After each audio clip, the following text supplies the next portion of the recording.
Alright, so Frank watched a show recently on Netflix called Wild Wild West, and he really enjoyed it.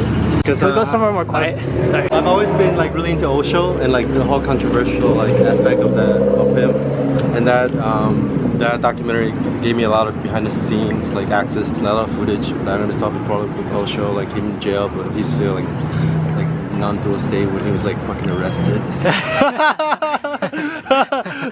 I think the whole time Osho was just like he wasn't even in the midst of all that stuff. He was just sitting in his studio or whatever, in his like study room, and he was just like in his non-dual state. But the whole thing was around him, like getting constructed. But the main culprit is the female lead, which a lot of people actually really like her. Sheila. A lot of people are like, oh, I have a crush on Sheila. She's like my spiritual animal, even though she's like the evil one in there. But like she has this really weird charisma that like people are drawn to, kind of. But she's not like enlightened. She didn't even care. She didn't even meditate. But she was just Osho's like right hand man. But like she pretty much she constructed the whole scheme. So was Osho just a figurehead? I don't know. Maybe. I don't know. But like there are scenes where like she like gets like instructions from Osho in a bit. Yeah. But Osho just kind of like touches her head, and she'll go, and she'll be like, okay, I'm gonna do this.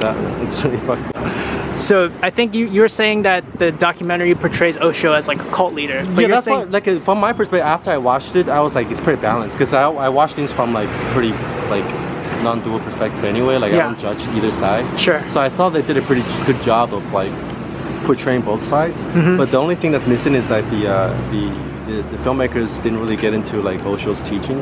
Like you can watch the whole thing and not understand anything of what Osho said.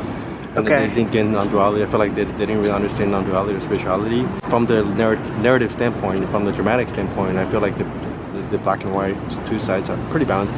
But a lot of people that I talked to, they thought that after they watched it, they either got mad because they like Osho, thought it was like that. Oh no, it was lies. Like it was blasphemy. That Osho was portrayed like a cult leader. And then people who don't know about Osho, a lot of them thought, oh no, that was just a cult. But Joe Rogan, it's funny. Joe Rogan watched it. And then he was like posting pictures of Osho, and he's like, oh, man, this guy's a badass. So he understands. Yeah. You're saying you think Joe Rogan is like the most enlightened because he can get along with all different types of people, right? So I actually feel Joe Rogan is more evolved than like Sam Harris or Jordan Peterson, and many of the people, even physicists he interviewed, because he's like, if you watch like spiral dynamics, if you study spiral dynamics, he's like stage yellow. I'm not gonna get into that. After stage yellow is turquoise. Turquoise is like the enlightened state, right? So he's like up there. He's like at the tip of the self. Okay, he's at the tip of the self-actualization pyramid. But then there's a reverse pyramid that gets opened up when you reach the top. This is like another level, another tier. So like Joe Rogan's up there, man. But because one indication of being up there at that level is that you don't judge the levels underneath, and you can get along with anybody. That's why I think like Joe Rogan, you can talk to anybody. You know, you talk to physicists, you can talk to like Twitter celebrities or like actors like Steve-O, and you talk to anyone. So that's like a sign of like being pretty evolved.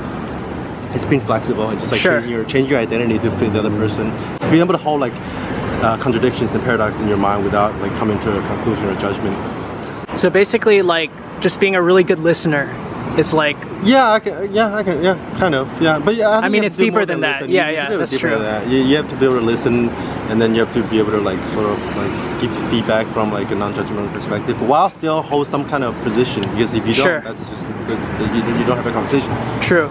Be able to have a statement, make statements without being attached to it. Okay.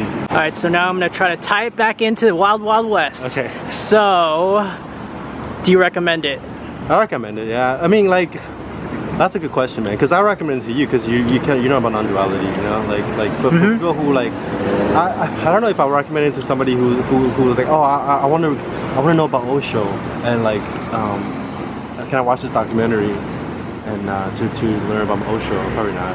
Like if you already know, if you already have a pretty good idea what Osho does and the whole like controversy in his teachings, you probably should watch it just for entertainment. I thought it was pretty entertaining, but I didn't really learn that much. There's no insights from it.